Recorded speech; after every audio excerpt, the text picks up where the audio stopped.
તો સૌથી મોટા સમાચાર, શિક્ષણ વિભાગે એક નોટિફિકેશન જાહેર કર્યું છે અને શિક્ષણ સહાયકની ભરતીમાં વધુ 4 વિષયો ઉમેરાયા છે।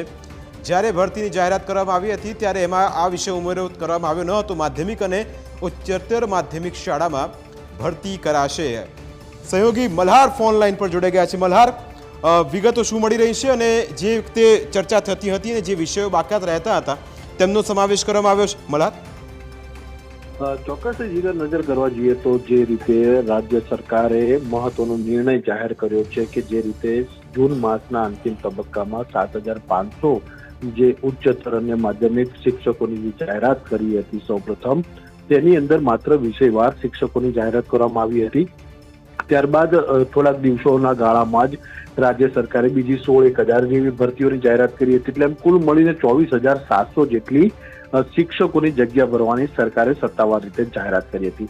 પરંતુ આજે રાજ્યના શિક્ષણ મંત્રીએ આ મામલે પણ સ્પષ્ટતા કરી છે કે 7,500 અગાઉ જે ભરતીની જે જાહેરાત કરવામાં આવી હતી તેની અંદર અમુક વિષયોનો જે છે તે ઉમેરો કરવામાં આવ્યો છે। ખાસ કરી નજર કરવા જઈએ તો કોમ્પ્યુટર છે, સંગીત છે, વ્યાયામ છે, ચિત્ર છે, આ તમામ વિષયો જે છે તેનો પણ આની અંદર સમાવેશ કરવામાં આવ્યો છે। કારણ કે જેવી રીતે રાજ્ય સરકારે 24,700 શિક્ષકોની ભરતીની જાહેરાત કરી હતી ત્યારે આ વિષયના શિક્ષકો એટલે કે કોમ્પ્યુટર, વ્યાયામ, સંગીત જેવા વિષયોના શિક્ષકો જે છે જેઓ ટેટ ટાટ પાસ કર્યા છે અને ભરતીની રાહ જોઈ રહ્યા હતા, પરંતુ તેમના વિષયની ભરતીની જાહેરાત ન થતા તેમણે નારાજગી વ્યક્ત કરી હતી। ગાંધીનગરમાં દેખાવો કર્યા હતા, મુખ્યમંત્રી સમક્ષ રજૂઆત કરી હતી, શિક્ષણ મંત્રી સમક્ષ રજૂઆત કરી હતી।